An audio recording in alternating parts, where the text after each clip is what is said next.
The post-World War II economic boom is often remembered as a golden age, a rare moment when growth felt broad, stability felt permanent, and the future seemed to reward patience rather than punish it.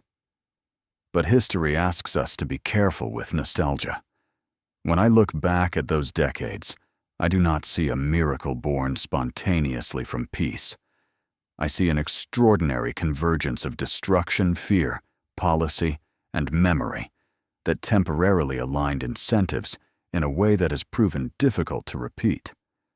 The boom was real, but it was conditional, and understanding those conditions matters far more than celebrating the glow they left behind. The war had erased capital on a scale no recession ever could. Factories lay in ruins, cities, flattened infrastructure shattered. This devastation paradoxically created room for growth. Reconstruction was not optional, it was survival. Demand was immense and obvious. There was no question about what needed to be built or why. Housing, roads, power grids, ports, machines, all were required at once. Unlike speculative booms driven by optimism, the post-war expansion was anchored in physical necessity. Investment was not chasing abstract returns. It was rebuilding the material foundations of life. Equally important was memory. Policymakers who shaped the post-war order had lived through the Great Depression. They remembered mass unemployment, bank failures, and political extremism. This memory disciplined policy in a way later generations would struggle to replicate. Governments were no longer willing to tolerate prolonged joblessness as a cleansing force. Full employment became an explicit goal. Fiscal policy was used actively. Central banks supported growth rather than suppressing it reflexively. Inflation was feared, but deflation was feared more. This inversion of priorities was not theoretical. It was learned through trauma. The institutional architecture of the boom reflected these lessons. Bretton Woods stabilized currencies and reduced the chaos of competitive devaluations. Capital controls limited destabilizing financial flows. Trade was liberalized gradually, not recklessly, allowing domestic industries time to adjust. Labor unions were strong, giving workers bargaining power and ensuring that productivity gains translated into rising wages. The welfare state expanded, providing social insurance that reduced fear and encouraged consumption. This was not laissez-faire capitalism. It was capitalism constrained by memory and negotiated by institutions. In the United States, the boom was reinforced by unique advantages. The mainland had escaped physical destruction. Industrial capacity was intact and expanded by wartime production. American firms dominated global markets almost by default. The dollar became the world's anchor currency, granting the U.S. extraordinary financial leverage. Programs like the GI Bill expanded education and home ownership, integrating millions into the middle class. This was not merely growth, it was social engineering on a massive scale, justified by the desire to avoid another collapse. Western Europe's experience was different, but no less striking. Marshall Plan aid mattered not just for its money, but for its signal. It told shattered societies that reconstruction would be supported, not punished by austerity. Combined with domestic reforms, it helped restore confidence. Germany's economic miracle, France's planning institutions, and Britain's welfare expansion all reflected the same underlying bargain-accept markets, but tame their extremes. Growth followed, not because markets were free, but because they were embedded in a framework that distributed gains and managed risk. Japan's post-war boom offers perhaps the clearest example of how intentional this era was. Scarce resources, strong state coordination, protected domestic markets, and export discipline combined into rapid industrial ascent. Again, this was not accidental capitalism. It was guided, sequenced, and protected. The result was decades of growth that transformed a defeated nation into an economic powerhouse. The pattern repeats across this golden age. Success followed structure. Yet even as prosperity spread, it was uneven and exclusionary. Women's labor was often undervalued or confined. Racial and colonial inequalities persisted beneath the surface of growth. Much of the global South did not share fully in this boom, constrained by commodity dependence and post-colonial instability. The Golden Age shone brightest in a specific geopolitical space, industrial nations aligned within the Cold War order.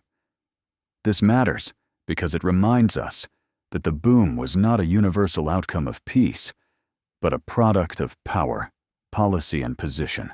By the late 1960s and early 1970s, the foundations began to strain. Productivity growth slowed, demographics shifted, inflation rose as governments attempted to sustain full employment under new conditions. The memory of the Depression faded, replaced by confidence that stability was permanent. Financial controls loosened, labor power weakened. When oil shocks hit, the old framework struggled to adapt. The Golden Age did not end because its ideas were wrong, but because its conditions changed and its discipline eroded. So was the post-war boom truly a golden age? In material terms for many, yes. Living standards rose, inequality narrowed, and the future felt navigable.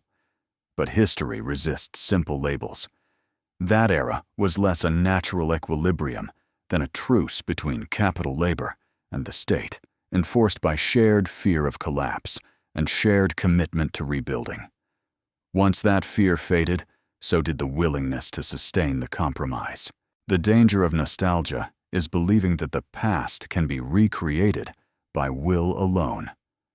The lesson of the post-war boom is not that prosperity emerges automatically after crisis, but that it requires deliberate structure, remembered pain, and political choices that distribute both risk and reward.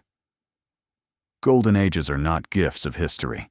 They are temporary achievements, fragile and contingent, and they end not with catastrophe, but with forgetting. Which is why the most important question today is not whether we can return to that era, but whether we understand why it worked at all. As we stand once again at a moment where crisis has reshaped expectations, and the search for a new equilibrium begins, and the story continues into work at all, and it is here that the myth of a golden age must finally give way to historical clarity. The post-war boom did not succeed because growth was faster, but because conflict was managed. Capital accepted regulation. Labor accepted discipline. States accepted responsibility. Each constrained itself because memory of failure was still raw. What followed was not harmony, but balance. And balance, history reminds us, is always temporary. When conditions shift and memories fade, the bargains that once felt natural begin to feel burdensome. By the 1970s, the world that had sustained the post-war order no longer existed. The labor force was changing. Women entered paid employment in unprecedented numbers. Younger generations untouched by Depression-era trauma questioned authority and hierarchy. Former colonies demanded autonomy. Energy dependence exposed new vulnerabilities. Inflation rose not as a policy choice, but as a symptom of deeper structural strain. Governments attempted to preserve full employment with tools designed for a different era, and the system began to wobble. The very mechanisms that once stabilized growth now amplified imbalance. The response was not immediate, but it was decisive. The late 20th century marked a philosophical pivot away from the post-war compromise. Markets were re-empowered, financial controls were dismantled, labor protections weakened, inflation was crushed even at the cost of unemployment. This shift was often framed as economic necessity, but history reveals it as a renegotiation of power. Capital regained flexibility. States retreated from direct management. Individuals absorbed more risk. Growth returned in new forms, but it no longer felt shared in the same way. Inequality widened. Security thinned. The memory of the Golden Age became more vivid precisely as its foundations disappeared. What makes this transformation so instructive is that it exposes the limits of the post-war model. That era relied on unique conditions, rapid population growth, technological catch-up, geopolitical alignment, and a dominant industrial core. It also relied on political cohesion and trust in institutions, both of which are difficult to manufacture. Once growth slowed and competition intensified, maintaining broad-based prosperity required choices that societies were no longer willing to make. The Golden Age did not fail, it expired. History therefore asks us to reinterpret that period, not as a benchmark to be restored, but as evidence of what is possible under rare alignment. It shows that markets can be embedded, that inequality can be restrained, and that growth can be broadly shared, but only when societies consciously decide to do so and accept the trade-offs involved. It also warns us that no system remains stable once its underlying conditions change. The tragedy is not that the Golden Age ended, but that its lessons were simplified into nostalgia rather than studied as structure. As we confront today's challenges, aging populations, climate risk, technological disruption, geopolitical fragmentation, we are once again searching for stability in unfamiliar terrain. The temptation is to invoke the post-war boom as proof that prosperity can return if only we choose the right policies. History counsels humility. The question is not whether we can recreate that era, but whether we can build a new equilibrium suited to our own conditions, just as previous generations did in theirs. If the post-war boom offers any enduring lesson, it is this: economic success is never accidental, and it is never permanent. It emerges from choices made under pressure, sustained by memory, and undone by complacency. Golden ages are not found. They are constructed, and they decay when societies forget why they were built. If this reflection on the post-war economic boom has challenged how you think about prosperity, I invite you to subscribe and continue exploring these turning points in financial history with me, and to leave a comment sharing whether you believe our era is approaching the conditions for a new golden age, or simply longing for one that can no longer exist, because history does not promise repetition, only the chance to understand the patterns before choosing what comes next.